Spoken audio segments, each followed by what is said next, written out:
দর্শক বন্ধুরা, এই কি ঘটাই দিল আওয়ামী লীগের চেয়ারপারসনের ছেলে সজিত ওয়াজিদ জয়। শেখ হাসিনার চ্যাপ্টার 2 শুরু হয়ে গেল আনুষ্ঠানিকভাবে।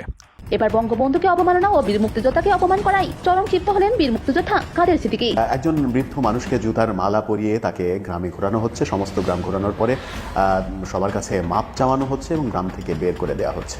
বিতর্কিত এস আলম গ্রুপের বিরুদ্ধে বিভিন্ন পদক্ষেপ নেয় অন্তর্বর্তীকালীন সরকার। হঠাৎ কেন আসিফ নজরুল ভালো হয়ে গেলেন?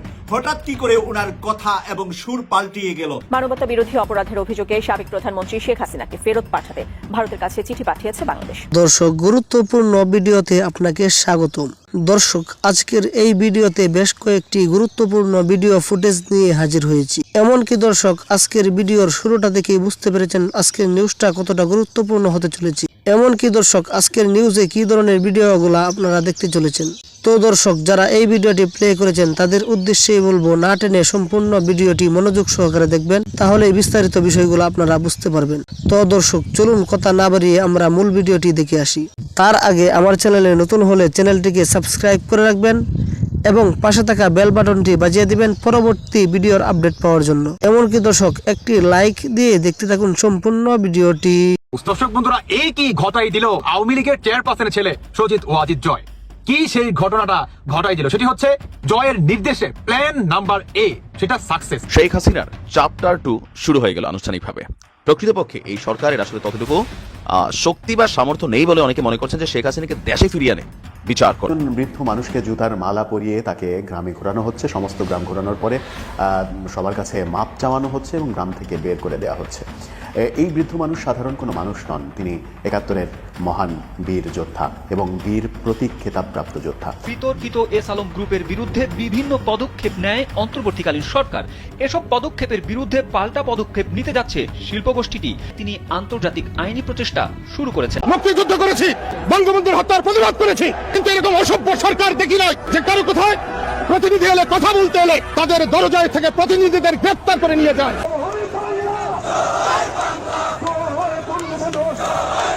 বিগত ৫ মাস আগে মানুষ ভেবেছিল শেখ হাসিনা পদত্যাগ করলেই দেশে শান্তি ফিরে আসবে। তবে সেটা যে ভুল ধারণা ইতিমধ্যেই অন্তর্বর্তীকালীন সরকার ডক্টর ইউনূস প্রমাণ করে দিয়েছেন। ডক্টর ইউনূসের উপর সাধারণ জনগণ ও রাজনৈতিক দলগুলোর অগাধ বিশ্বাস থাকলেও রিসেট বাটন পুশ করে ১৯৭১ সালের ইতিহাস তিনি মুছে ফেলেছেন। তাতে বাদ যায়নি বঙ্গবন্ধু শেখ মুজিবুর রহমানের অস্তিত্ব। বঙ্গবন্ধু ছিলেন সমগ্র বাংলাদেশের সকল মানুষের বঙ্গবন্ধু। বঙ্গবন্ধুকে বাদ দিয়ে বাংলাদেশকে চিন্তা করা যায় না। এবার বঙ্গবন্ধুকে অবমাননা ও বীর মুক্তিযোদ্ধাকে অপমান করায় চরম ক্ষিপ্ত হলেন বীর মুক্তিযোদ্ধা কাদের সিদ্দিকী। বিস্তারিত জানাচ্ছেন সহকর্মী এমপি নিউজ। কাদের সিদ্দিকী সংবাদ মাধ্যমে বলেছেন, শেখ হাসিনাকে দেশ ছাড়া করা হয়েছে, আমরা চুপচাপ ছিলাম, তবে বঙ্গবন্ধু ৭১-এর ইতিহাস আমরা কিছুতেই মুছতে দেব না। তিনি স্লোগান দিয়েছেন, ৭১-এর হাতিয়ার গর্জে উঠুক আরেকবার। ১৯৭৫-এ বড় বড় আওয়ামী লীগের নেতারা তারা ইঁদুরের গর্তে লুকিয়েছিল, আজকে ইঁদুরের গর্তে না শয়তানের গর্তে লুকিয়েছে। আমি বলবো, তোমরা এই গর্তে লুকিয়ে থেকো না। শেখ হাসিনা আর বঙ্গবন্ধু শেখ মুজিবুর রহমান এক কথা না। শেখ হাসিনার পতনের পর বিভিন্ন খাতে প্রতারণা, জালিয়াতি ও হুন্ডির মাধ্যমে অর্থ আত্মসাৎ ও পাচারের অভিযোগ ওঠে এস আলম গ্রুপের বিরুদ্ধে। মামলা হয় আলোচিত সমালোচিত ব্যবসায়ী সাইফুল আলম মাসুদ সহ পরিবারের সদস্যদের বিরুদ্ধে। শেখ হাসিনা ভারতে পাড়ি দেওয়ার পর বিতর্কিত এস আলম গ্রুপের বিরুদ্ধে বিভিন্ন পদক্ষেপ নেয় অন্তর্বর্তীকালীন সরকার। এসব পদক্ষেপের বিরুদ্ধে পাল্টা পদক্ষেপ নিতে যাচ্ছে শিল্পগোষ্ঠীটি। ব্রিটিশ সংবাদ মাধ্যম দ্য ফিনান্সিয়াল টাইমস জানিয়েছে, বাংলাদেশের অন্যতম ধনী ব্যবসায়ী সাইফুল আলম দাবি করেছেন, ডক্টর ইউনূসের নেতৃত্বাধীন অন্তর্বর্তী সরকার তার সম্পদ জব্দ ও বিনিয়োগ বাধাগ্রস্ত করেছে।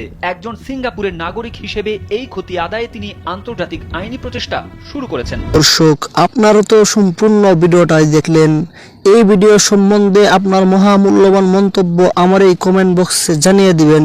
আর যদি আমার চ্যানেলে নতুন হয়ে থাকেন তাহলে চ্যানেলটিকে সাবস্ক্রাইব করে রাখবেন এবং পাশে থাকা বেল বাটনটি বাজিয়ে দিবেন। আপনারা ভালো থাকবেন, সুস্থ থাকবেন। দর্শক, তাহলে এই মুহূর্তে আমি বিদায় নিচ্ছি। দেখা হবে পরবর্তীতে কোনো ভিডিওতে।